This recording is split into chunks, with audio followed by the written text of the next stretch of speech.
Devontae Tank Davis. Let Shakur Stevenson. Devin Haney know y'all ain't built like that, bro.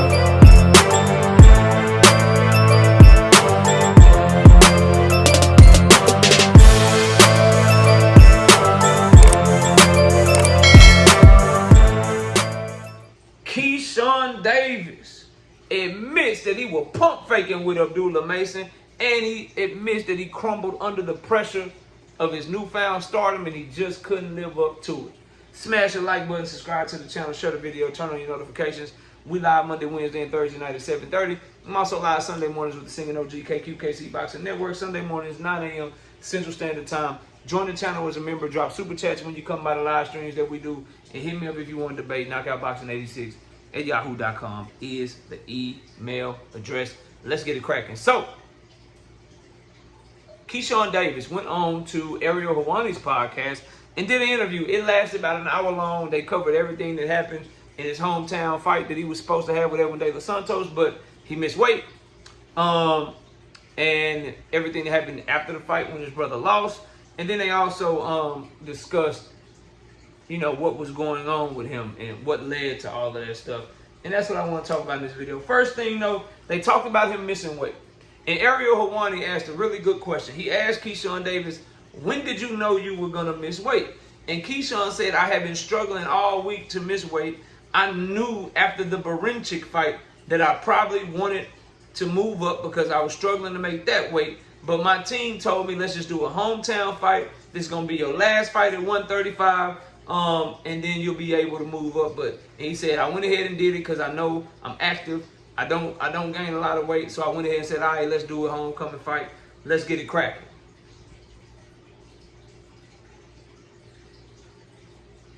And then he said, I'm not going to apologize to Abdullah Mason, but I could have did what I did in a different way. But it's competitive. It's a sport. I'm not going to apologize to him for calling him out. And I respect that part of it. Like, nah, we don't want you. I don't want you to apologize. Call him out, fight him.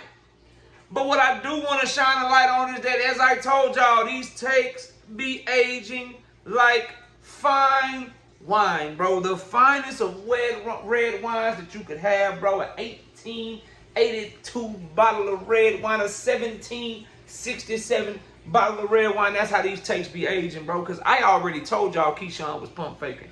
And he just admitted it with the comments I just gave y'all. Y'all go watch it for yourself if you don't believe me.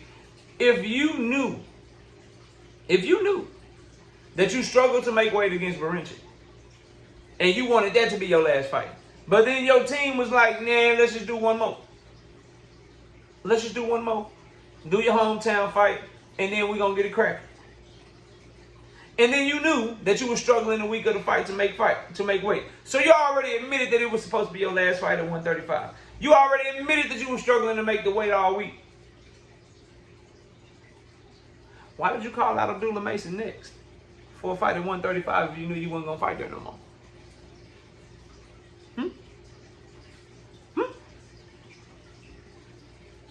Everything he just admitted to, I told y'all already. And now, when you play it back in your head, and Abdullah said, I thought you were moving up. But we can put something together. I thought you were moving up. Because y'all got to understand how this shit go. If his team is Abdullah's team. They both got top rank. So if his team is like, yeah, you had your shit, let's just do your homecoming fight. Make weight one more time, defend your title at home, then you're going to move up. And Abdullah's like, I thought y'all were going to move up. Then don't you think they also said, Abdullah, look, after Keyshawn have his homecoming fight, he going to move up to go ahead and fight at 140 because he's struggling to make weight. And then that's when you'll get your title shot. You don't think they talked to Abdullah about that? Now when Abdullah said, I thought you was moving up, do you see why it makes sense now? And then Abdullah said, oh, okay. So you ain't moving up no more. What's up then? I'll be right there. We can put something together. But Keyshawn was the one pump faking the whole goddamn time. When I watched that on the interview, I ain't gonna lie, I smiled on the inside a little bit. I smiled on the inside a little bit. Now, let's move on to the middle of the interview where they talked about it in here all right. I would just advise Keyshawn Davis to be quiet. Because nothing he said in that regard made any sense, bro. You can tell, and Ariel Helwani didn't press him on it, which I'm cool with because it's a legal matter according to Keyshawn. Virginia is looking into it. The state of Virginia is still looking into how they're going to handle whatever happened there and how it happened. But when he said we went into the locker room and we shouldn't have been in the locker room, and then he was like, why'd you go into the locker room? And Keyshawn was like, you know, we were just in there to talk. You know, nothing crazy. You know, we were just in there to talk. And then he said, well, what happened in there? And then Keyshawn started just saying a bunch of stuff. Then we was like, bam. And then you know, they try to say we banked him, which means jump, right? We banked him. Me and my brother didn't bank him. Didn't nobody touch him. Like, we didn't touch him. He said, so what happened? He was like, man, we was in there for 10 seconds, and then the security just got us made us get out of there or whatever. And then he was trying to explain what was happening with the whole hallway altercation that we did say. And he was like, then we was like, boom. And then I had told my baby mama, you know, I told him whatever, like, you know, I told them whatever, and then boom, like he was talking and wasn't saying shit. I'm like, Keyshawn, just be quiet, bro. Just be quiet. Should anything come from that? Nah. I think Nahir Albright should get a rematch though. Like, run that shit, get him a payday. You know what I'm saying? Clearly it's beef there. That'd be something I'd be interested in seeing again. And I believe it got thrown out as a no contest because Keyshawn was on that weed. And so shit, just run it again, is what I would say. But his story, just go watch it for yourself and you'll see what I'm talking about though. And we was like whoop, whoop, whoop, and they said we banked him, but we ain't banked him. We was just in the locker room. We went to the locker room. I shouldn't have went to his locker room. So I was wrong for that. I shouldn't have went to his locker room. I was wrong for that. So like, bro, just be quiet. Just be quiet, bro. You bullshitting and you're not even good at it. So be quiet. He apologized to a couple of people. He apologized to the fans. He apologized to Tim Bradley. Was he genuine? I mean, I can't put a jacket on whether or not he was genuine. What I will say is at least he apologized on camera. And what I did like what he said about Tim Bradley, he was like, yeah, but I don't want to, I didn't call him or I don't want to DM him because I know I'm going to see him. And after what I did and how I behaved, that's something I need to handle face to face. I respect the shit out of that. I'm not going to hold you. So shout out to him for that. But the main thing, bro, for the second part of this video, the stuff he was saying about how it all transpired and what happened and why it happened, how he was supposed to be the man and he was homecoming, you know what I'm saying? And he was a champion and the pressure had got to him and how he doesn't want to come back to boxing until his mental is right so he can be ready for the spotlight that comes with it. And then I think back to what he said before the fight. I'm starting to feel how Gervonta Tank Davis feel. You know, I see why he moving the way he moving because I'm seeing what come with the limelight and shit. And it just helped. It just made me remember when Tank said a lot of these dudes want this spotlight, but if they got it, they wouldn't even know what to do with it. Bro, I'm starting to think that Keyshawn Davis might just need to be one of these fighters that just stay away from the limelight and just fight and just be okay with being a world champion or being, you know, a top level fighter because he clearly can't handle the mental pressure and the mental expectations of being a superstar, bro, because for all intents and purposes, what we witnessed and what was supposed to be his homecoming fight was just him imploding and not being able to handle the pressure, bro. That's all this was. He couldn't handle the pressure of making weight again. He couldn't handle the pressure of when he knew he was struggling to make weight. He couldn't handle the pressure of being right there in that moment. And he did what he did with Abdullah Mason. After he missed weight, he couldn't handle the moment of letting people down and what comes with that. After his brother, like every time he had an opportunity and he faced some adversity that week, he failed miserably, bro. He failed miserably. I'm not looking, listen, y'all can say what you want. I'm not looking, like, for instance, making weight, right? Keyshawn Davis on that scale. You can't look at him on that scale and say he did everything he could backstage to make weight.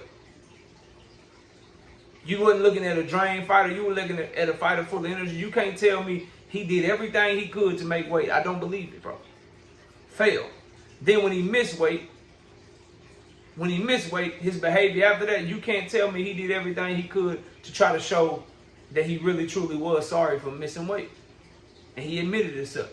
He said it was a defense mechanism, but check mark for that.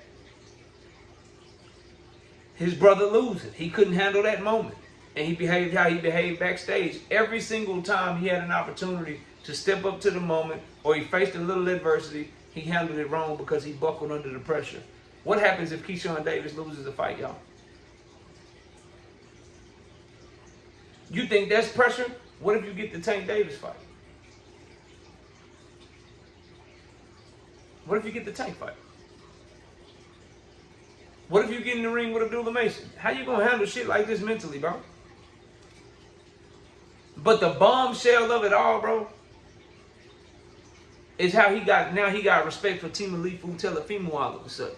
The same dude with the which one of you want to get the monkey, which one of you monkeys want to get the banana first? The same dude that did the banana stuff that sent Keyshawn bananas and he had so much disrespect for. The same dude that has all these racist things to say about black American fighters. Now you got all the respect in the world for him because you felt like he kept it real with you. You feel like he gave you some real words of wisdom. Now you got all the respect in the world for him, and everything he ever said about you went away. Keyshawn Davis mentally weak too, bro. It should be certain things that Team Elite Food did you can't come back from. And let me tell Keyshawn this, that's fake support, bro. He was going against the grain to try to get some views or whatever, to get some clicks. That's fake support. So for you to show Team Elite Food Telefimo that type of love, bro, it's very disappointing, man. It's very disappointing, bro. That young man got some work to do, some maturing to do, some wising up to do, but he failed miserably in that moment. And like I said, when he tried to apologize, I'll say this, I appreciate hearing from him. I like some of the things I heard, but for the most part, the majority of that interview, he was capping on the Hero Albright situation badly. He exposed himself with the weight in the Abdullah Mason situation badly, right? He showed himself to be someone that can't handle the pressure of stardom. The only good thing I really heard was that he gonna take some time away to try to get his shit right. And I hope he get his shit right because he's a talented fighter. He's charismatic, right? People gravitate towards him. He does have a chance to be a superstar in this sport, or he can be a crash out in this sport. Either way, I think it's gonna go one way or the other for Keyshawn, bro. Either he's gonna reach the heights that he's capable of, or he about to crash and burn badly. And it's gonna be more mental than anything. Because if you couldn't handle that pressure, the pressure only gets bigger from here.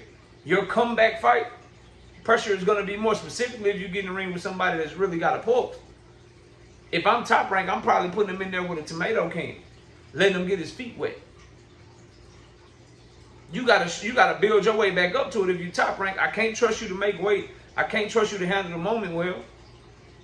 Some dude gonna come by and use you as a big fight just to build their momentum up because you ain't gonna be mentally able to handle the pressure, bro.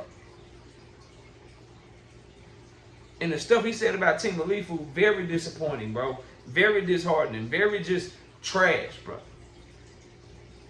I'm not rocking with it at all. Now you got respect for this racist, all because he showed you some fake support. Racists fake support people all the time to fit their agenda, man.